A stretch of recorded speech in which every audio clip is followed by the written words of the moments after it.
Bonjour à tous, madame, monsieur, merci d'être encore des nôtres ce mercredi. C'est la troisième édition de la revue des grandes unes de la semaine.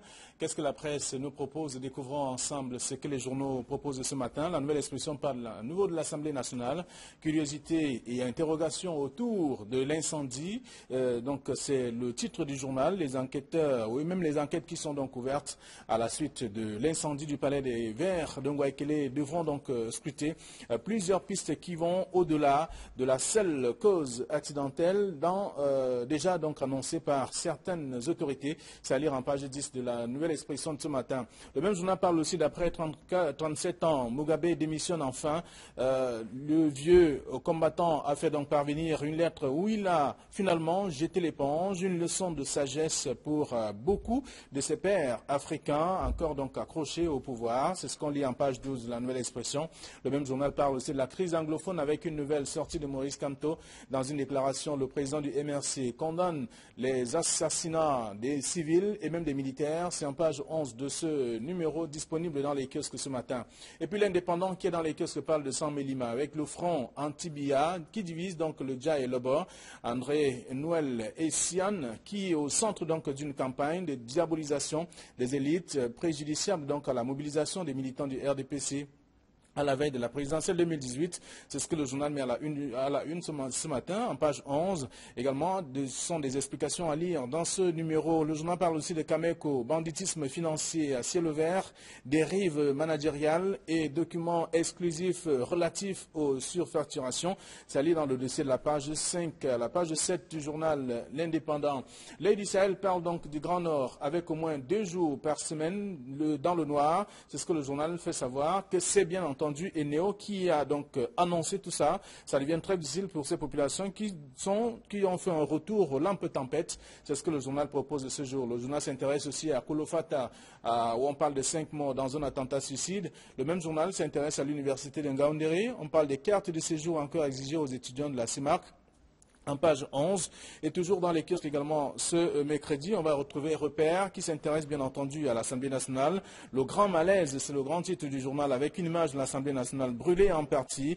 Donc vous pouvez également lire en faisant un tour dans les kiosques en page 3 de ce numéro. Le journal s'intéresse aussi à la session parlementaire 2017. Les élus du Social Democratic Front avaient désobéi à Nidjon Frundi en page 4 du journal. Le Messager qui est aussi disponible parle de Mugabe, la déchéance d'un héros africain, donc avec toutes les réactions qui sont à lire dans le dossier de la page 6 à la page 7. Le même journal parle de l'immigration, 245 Camerounais rapatriés d'Algérie, c'est à lire en page 2 du journal. Le Messager, le quotidien Le Jour parle des régions anglophones, les revendications qui ont lancé donc la crise, c'est le grand titre du journal, avec 1 an déjà que la situation perdure, à lire dans ce numéro. Le journal s'intéresse aussi à Kiossi, la Guinée équatoriale ferme sa frontière avec le Cameroun à nouveau, c'est à lire dans ce même numéro, et les enseignants de l'université en grève, la grève qui se poursuit donc jusqu'à dimanche prochain, c'est ce que le journal propose également ce matin. Et puis le quotidien de l'économie parle également des fins d'année avec 310 milliards de francs CFA pour importer le riz et le poisson. C'est dire qu'il n'y aura pas de pénurie, en tout cas, de ces denrées. En fin d'année, les Camerounais vont vivre en toute quiétude, donc avec ces vivres également. Cette situation, c'est le ministre du Commerce qui le dit d'ailleurs dans ce numéro du quotidien de l'économie. À lire aussi dans ce journal d'autres informations que vous pourrez découvrir en faisant un tour dans les kiosques. Le journal Émergence, le quotidien bilingue, parle donc de commission des droits de l'homme et du Cameroun. Guerre ouverte donc entre les membres. C'est en page 4 de ce numéro. Le journal s'intéresse aussi à la région de Bamenda, du nord-ouest, pardon, pour parler de l'insécurité qui continue donc à régner de ce côté-là. On parle aussi des Zimbabwe, Robert Mugabe, qui démissionne finalement dans ce numéro Émergence. Mutation s'intéresse à l'esclavage en Libye. Comment les Camerounais sont donc rapatriés, ils sont nombreux, près de 300 en tout cas, qui sont donc arrivés au Cameroun. Ils ont été reçus, en tout cas par les autorités, et avec une modique somme de 65 000 francs CFA chacun. C'est un peu ce qu'on lit dans le journal. Mutation de ce matin qui s'intéresse aussi à Mugabe avec le doyen des chefs d'État qui démissionnent finalement. Le journal Cameroun Tribune qui est dans les kiosques parle de répartition des ressources de la décentralisation. Le Premier ministre prescrit d'ailleurs plus d'équité dans ce journal. Le dossier à lire donc après au lendemain de cette rencontre qui a réuni le Premier ministre qui est d'ailleurs le responsable, en tout cas le président président de cette commission de la décentralisation qui a réuni donc certains acteurs pour parler de cette question. Aujourd'hui, il faut plus que jamais implémenter la décentralisation, c'est ce que le journal propose ce jour. Voilà ce que la presse nous propose ce mercredi, c'est-à-dire le troisième jour de la semaine. Bonjour, Éric Massin-Dumont. Bonjour Flavien et bonjour à tous les téléspectateurs. Bonjour Jean-Baptiste Sipa. Bonjour Fabien. Bienvenue. Bonjour à tous nos téléspectateurs, merci beaucoup. Avec vous, nous faisons le tour de quelques sujets de la presse. En tout cas, la nouvelle expression s'intéresse à nouveau à l'Assemblée nationale avec des questions, des curiosités également, des interrogations autour de l'incendie alors que l'enquête est en cours. Oui, c'est normal de la part d'un journal comme la nouvelle expression de s'interroger et d'orienter même les recherches avec ses propres enquêtes. Ça, c'est le rôle normal d'un journal dans un pays qui se veut démocratique. Si le journaliste est libre, il peut aider tout le monde, y compris la police, à trouver la vérité. Parce que les questions que lui il se pose, les questions que les enquêteurs ne se posent pas toujours. Même si dans l'article de la nouvelle expression ce matin, on constate que la sortie du ministre de la Communication au lendemain même de l'incendie, alors qu'il n'avait pas encore tous les contours de la chose, il a dit que ce n'était pas une main criminelle qui était cachée derrière. Oui, c'est une sortie bidon comme les autres, comme les précédents. Parce qu'enfin, on ne voit pas comment il pouvait dire quelque chose de vrai et de précis au lendemain, alors que personne ne savait encore ce qui s'était passé. Lorsque vous voyez un immeuble public comme l'Assemblée nationale qui brûle, le lendemain, le ministre dit que ce n'est pas criminel, ce n'est pas ceci, on n'a pas perdu, si on a... Qu'est-ce qu'il en sait? À ce stade-là, il n'en sait rien du tout. Est-ce que ça vient brouiller les enquêtes, Éric Massin-Dumont, lorsqu'on parcourt la nouvelle expression ce matin? On peut retrouver ces éléments dans ce journal? Brouiller les enquêtes ou pas, comme le dit l'aîné Jean-Baptiste, c'était une sortie trop prématurée et aujourd'hui, comme le relève d'ailleurs la nouvelle expression, il y a beaucoup d'interrogations autour de cet incendie, d'où aussi des interrogations sur la sortie de Issa Tiroma Bakari, des interrogations justement sur la survenance, des interrogations sur l'ampleur même de cet incendie, des interrogations sur les sites visés par cet incendie. Il y a pas mal d'interrogations, pas mal de questionnements autour de cette affaire qui pousse justement aussi à s'interroger et avoir beaucoup de curiosité dans la sortie de M. Issa Tiroma. Alors, il y a un repère qui estime que c'est un grand malaise en ce moment parce que les députés qui travaillent quand même à côté de ces odeurs de brûlures et autres, c'est pas prudent pour les poumons de ces personnes quand même d'un certain âge. Oui, le journal Repère qui vient quelque peu en contradiction avec le journal Cameroun Tribune hier, qui dans sa une voilà, disait silence on travaille, donnant l'impression que tout va pour le mieux, tout se fonctionnait comme dans le meilleur des mondes au niveau de l'Assemblée nationale. Et Repère vient aujourd'hui peindre clairement la réalité de ce grand malaise parce que clairement, l'interrogation aujourd'hui, c'est après cet incendie, what next? Qu'est-ce qui peut arriver du moment où on ne connaît pas la raison pour laquelle ce feu a été déclenché? Est-ce qu'aujourd'hui, l'Assemblée nationale est un lieu véritablement sécurisé où le travail peut se faire dans la plus grande quiétude du monde? C'est ce qui taraude forcément l'esprit de quelques-uns ou de la plupart de ces députés de cette une du journal Repère. Alors, au niveau de l'Assemblée nationale, on apprend que la sécurité a été renforcée ces derniers temps, en fait, le lendemain de cet incendie. Comme s'il fallait qu'il y ait un incendie pour renforcer la sécurité. Ça, c'est une sécurité renforcée contre les hommes. Ce n'est pas une sécurité contre les maladies, contre les effets nocifs de l'incendie que les députés sont éventuellement en train de respirer sans qu'on sache quels en seront les effets, les conséquences.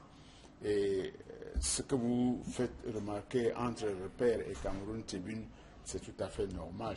Chacun est dans son rôle.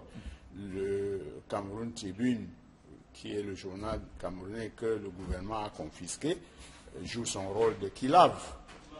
Alors que Repère, qui est un journal, disons, indépendant, s'interroge comme s'interrogerait tout bon citoyen. Non, ce qui est curieux, c'est que même dans une logique de propagande, dire silence, on travaille dans un tel contexte, après un tel incident, après une telle catastrophe, c'est fort quand même.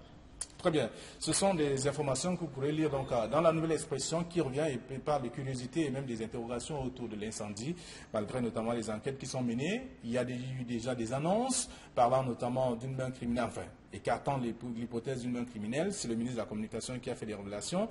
Et là, il y a aussi un autre sujet que la presse propose ce matin. Et on parle de Mugabe qui démissionne enfin, donc 37 ans après. 37 ans après, ça parle au Cameroun. Bon, je ne sais pas si ça parle au Cameroun, puisque à la lecture de nombreux analystes, les situations ne sont pas les mêmes. Mugabe, c'est un héros de guerre qui a lutté pour l'indépendance du pays, qui est arrivé un peu comme il est parti, c'est-à-dire arrivé sous les you-you, sous les applaudissements, avec beaucoup d'attentes, avec une liesse populaire, parce que il incarnait celui-là qui a libéré le pays du joug colonial. Il est parti aussi sous ces you-you, sous cette liesse, malheureusement, avec est-ce qu'il n'a pas été poussé à la démission quand même? Oui, logiquement, vous avez posé la question, est-ce que ça parle au Cameroun ou est-ce que ça nous parle? Je vous amène à comprendre que forcément, ça ne nous parle pas parce que c'est des contextes différents, c'est des cultures politiques différentes, c'est des stratégies ou des cultures au niveau de l'armée différentes, donc forcément, ce n'est pas le même contexte. Voilà, donc en fait, comme le journal le dit, 34 Mugabe qui démissionne finalement, et le messager qui dit la déchéance d'un héros africain. Oui, pour qualifier le geste. Oui, on peut dire ça comme ça, mais ce n'est pas la démission qui fait la déchéance.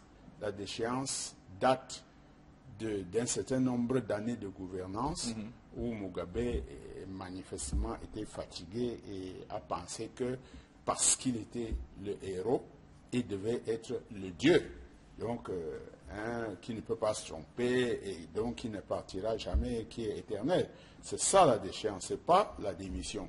La démission rentre, même si elle est forcée, mais elle obéit quand même à des institutions mises en place au Zimbabwe qui ont permis que sa démission ait finalement lieu. Vous voyez qu'il a fait sa lettre de démission parce qu'il ne voulait pas subir l'humiliation de l'impeachment. Alors que l'Assemblée nationale était déjà bien sûr, parce que l'Assemblée nationale était en train de préparer l'impeachment qui est prévu dans la constitution du Zimbabwe. C'est-à-dire que l'Assemblée, selon un quota, peut mettre fin aux fonctions de la République si lui-même n'accepte pas de partir. Bon, Mugabe n'avait pas les griffes aussi longues que celles de M. Biya, dont je vois ici qu'il les sort contre les caciques de son régime. Alors, est-ce que Mugabe a écarté l'hypothèse de la honte? Parce qu'en anticipant un peu sur ce que l'Assemblée nationale était déjà en train de non, il y a un détail que vous semblez oublier ou négliger, c'est que hier, juste avant que l'Assemblée nationale ne se réunisse pour justement engager l'examen de cette procédure d'impeachment, Robert Mugabe, lui, a tenté ou a convoqué un conseil de ministres au palais présidentiel. Et justement, lors de ce conseil de ministres, il y a juste une poignée de ministres, quatre ministres pour être exact, sur une bonne vingtaine, qui se sont déplacés pour assister à ce conseil de ministres. Et je pense que c'est un élément aussi qui aura contribué finalement à lui faire comprendre que c'est terminé. Absolument. Alors, donc on va peut-être pas faire forcément le rapprochement, mais c'est parce que c'est la une d'un journal, le Cameroun Matin, qui parle donc du prochain remaniement ministériel. Paul Biya va-t-il sortir ses griffes contre les caciques du régime? C'est une question que se pose le journal. C'est ça. C'est une assez bonne question. Je crois qu'il y a beaucoup de Camerounais qui doivent se poser cette question, surtout ceux qui sont proches du RDPC et qui ont l'oreille du palais pour savoir qu'un remaniement ministériel se prépare. Mais, sauf que M. Biya lui-même est un cacique et ceux qui l'entourent sont ses amis. Alors je ne vois pas comment il va sortir ses griffes contre eux aujourd'hui. Je pense qu'aujourd'hui, la tendance devrait être plutôt à conforter sa position, parce que franchement, si M. Biya veut gouverner le Cameroun Je ne vois pas comment, dans son entourage, comment on appelle ça, dans son milieu, son cercle de pouvoir, où il a déjà consommé ses aînés, ses contemporains, ses cadets sociaux, ses petits-fils. Je ne vois pas comment il peut aller chercher, sortir ses griffes contre ses caciques. Alors, le journal, en posant cette question, rappelle quand même que c'est pour rendre efficace le combat contre Boko Haram, contre tout au moins la crise anglophone et autres. En fait, quelques faits qui sont également relevés par le journal, c'est-à-dire procéder à un remaniement ministériel et dégager quand même quelques caciques qui empêchent un peu à ce que les solutions soient trouvées. Personnellement, je perçois la question du remaniement ou des remaniements comme important pour les Camerounais. Qu'est-ce qu'ils en ont véritablement à faire aujourd'hui avec cette affaire de remaniement? Combien? Une bonne trentaine de remaniements ont été effectués par le chef de l'État depuis son arrivée. Pour quel résultat à la fin? C'est la véritable interrogation. Parler de remaniement aujourd'hui, après toutes ces années, 3 des 4 passés par le chef de l'État à la tête à la magistrature suprême, c'est franchement perdre du temps. Et donc, bon, je ne vais pas questionner le sérieux du journal ou pas, mais sincèrement, c'est perdre du temps. Vous savez, le gouvernement d'un pays est une question de vision. Vous pouvez changer de gouvernement tous les jours si vous n'avez pas une vision à leur insuffler. Et s'ils n'intègrent pas cette vision, s'ils ne sont pas d'accord avec cette vision, ça ne change strictement rien à la crise. Ce n'est pas les personnes qui vont faire la bonne gestion de la lutte contre le Boko Haram. C'est un système, c'est une vision, c'est une stratégie. Et je crois que vous serez d'accord avec moi que le Cameroun, sous M. Biya, ne procède jamais par stratégie. On réagit toujours spontanément, instantanément, quelquefois. Et c'est quand on prend les décisions qu'on commence à réfléchir. Du coup, vous pouvez changer les hommes. Si vous ne changez pas leur manière de percevoir la gouvernance, de la comprendre, de l'appliquer, vous ne changerez, vous ne résoudrez aucun problème. Simplement parce qu'il n'y a pas une véritable idéologie derrière tout cela. Ouais, voilà une preuve. Dans le Grand Nord où on a le barrage de l'Agdo, le Cameroun, eux, ils vivent tous les 2 jours, ils ont coupure d'électricité. Et nous sommes l'un des pays africains qui a le plus de grands barrages aujourd'hui. Mais ces barrages-là servent à quoi si on ne peut pas avoir de l'eau?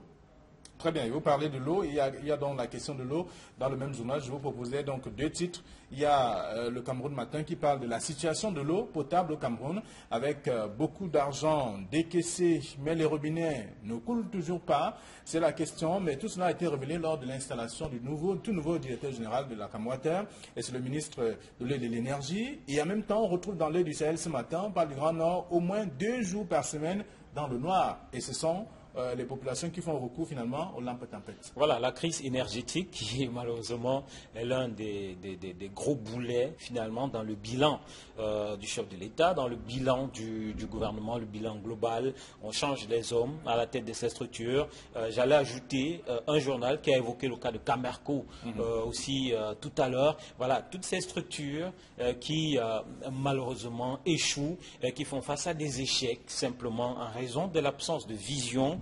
Comme le disait tout à l'heure Jean-Baptiste, on aura beau changer les hommes, la situation reste la même puisque par le passé on a changé les hommes, mais la situation n'a pas changé. Voilà le Grand Nord avec donc ces 2 jours par semaine que les populations passent dans le noir. Voilà la situation de l'eau qui n'est pas véritablement réglée malgré donc tous ces conseils d'administration tenus à grand renfort de publicité, à grand renfort donc de sorties médiatiques, les hommes qui sont installés, les CV qui sont brandis et au finish, rien. Rien du tout. De toute façon, donc on peut faire le tour, en tout cas des journaux ce matin, pour comprendre qu'il y a toujours, il y a des problèmes à tous les niveaux. Et vous avez évoqué le cas de Cameco, parce qu'on parle ici du directeur général qui est donc en difficulté. C'est dans la nouvelle expression de ce matin. Ernest Dikoum qui s'est donc présenté. Et remarquez une chose, c'est que depuis la création de Cameco, les directeurs généraux se succèdent. Au début, la une des journaux, c'est l'homme de la situation. Voilà, non, pas forcément l'homme de la situation, mais les journaux titrent généralement sur les attentes.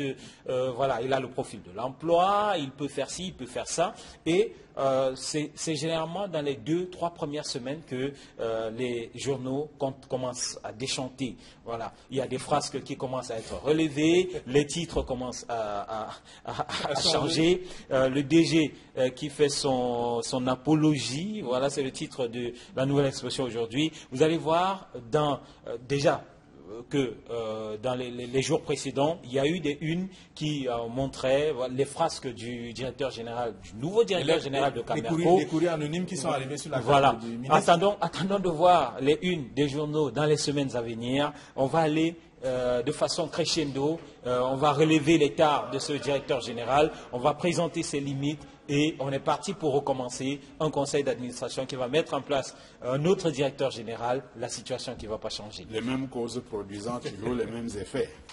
Alors, donc, ce sont des sujets que vous pouvez découvrir en faisant un tour dans les kiosques ce matin. On va parler également de l'esclavage en Libye. Ça, c'est mutation qui met à la une. Comment les Camerounais sont rapatriés.